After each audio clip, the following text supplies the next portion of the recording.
everyone, my name is Chloe, and today I'm here to talk about my highest highs and my lowest lows for 2022. So, if you can tell, I'm a little bit congested, a little bit sick. My big girls, my older two daughters, each had a random day this week that they had a fever and just didn't feel well. But they were done in like 12 to 24 hours, and then my husband and I are like on day 3 and 4 feeling terrible. So, it seems like that's how it always happens. But, today I'm going to talk about my 5-star books as well as my DNFs for the year. But this is kind of going to be like a discussion video about both 5-starring books and DNFing books, because both of those things are things that I don't do very often. And I found that out in looking through stats and all of that for trying to wrap up my 2022. So I don't like to spend a ton of time like on negativity. So let's just get that out of the way. I DNF'd 4 books this year. 4 books out of like 300 and something that I read. I DNF'd 4. So I don't DNF unless I'm like giving it multiple shots, usually in multiple formats, and I just can't get into it. And even then, I like will push through almost always. And I don't know why, because I think there's nothing wrong with DNFing. I love the idea of DNFing because there's too many books in life to waste time on one that you know you're not going to like. And I think I had 24 or something, 2 and 2.5 star books, which are books that I did not like. Like for my rating system, anything below a 3 means I didn't really like it. I wouldn't really recommend it. So I had 22 other books that I powered through.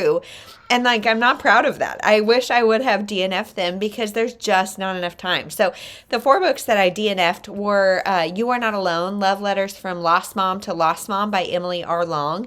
And for me, when I tried to read this, we had a miscarriage.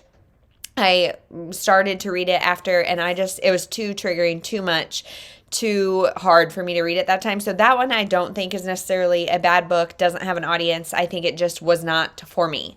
And then another one is Lolita by Vladimir Nabokov.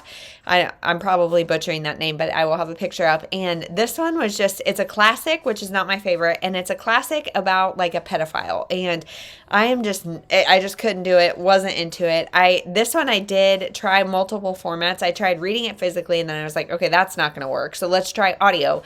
And then I was like, okay, this 1 is not intriguing. 2 is like peevy and gross. I don't want to read anymore. So also another thing I do before I DNF is I almost always go on Goodreads or whatever and look up reviews and see like, does it get better? Does it not? Are people complaining about the ending? Are they happy? Like, whoa, you need to get to the ending.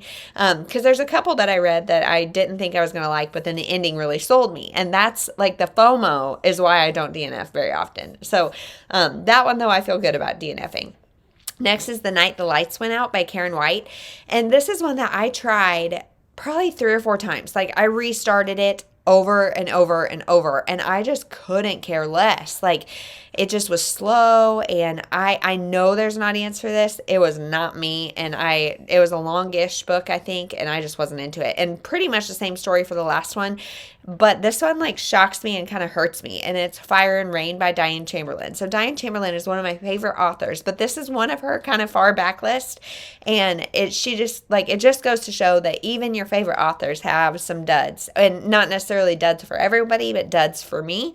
And this is another one I tried multiple formats multiple times and couldn't get into it at all. And so it's like, okay, I could put it on audio and like listen to it in the background and maybe absorb it, but like I was not wanting to pick up my book. I was not wanting to listen to it. I would watch TikTok instead. And for me, that's a sign that like, hey, we're not liking this. Let's let it go. So those are the 4 that I DNF'd. Like I said, there's like 24 others that I probably should have DNF'd, but my overall rating for the year was 3.67, which in general means I had some pretty good reads. And so now let's go to the best of the best. So 5-star books, I was looking, and the only 5 stars I had quite a few, but the only ones I had were memoirs, nonfiction, like other nonfiction, and middle grade. And so I'm not even going to talk about them specifically because I've talked about those in favorites videos and all the other things throughout the year.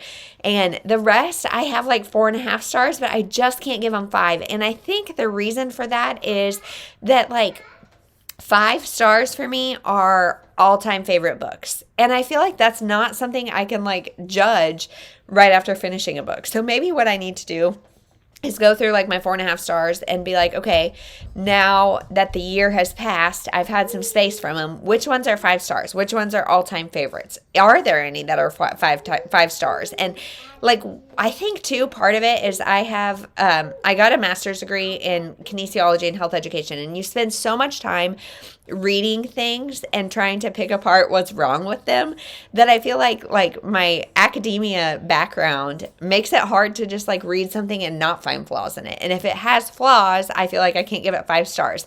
But I also know, like, I used to be the type of person that 5-starred everything I enjoyed. Like, if I liked it, 5 stars, cool. So now, like, I don't have any 5 stars that aren't, like, memoirs. So memoirs, I feel like I 5-star them because that's somebody's personal experience, and I, like, don't want to poo-poo that. And almost always I can learn from somebody's experience or feel connection or like get kind of like false socialization, which is something I love. And I get that from memoirs in a way that I don't from fiction. And so I 5-star those frequently. And then kids books, middle grade, I feel like I 5-star a lot because if it creates good conversation.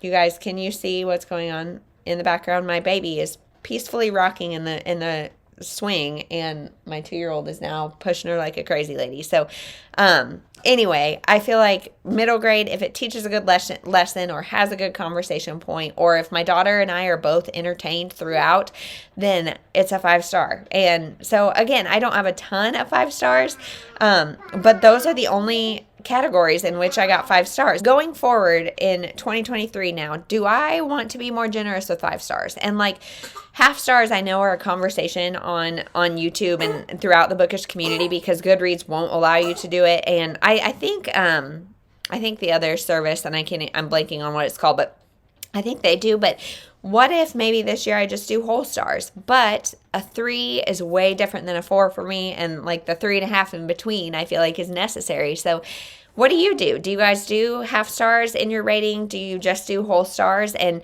are you stingy like I am with 5 stars, or do you give them out kind of willy-nilly like I used to?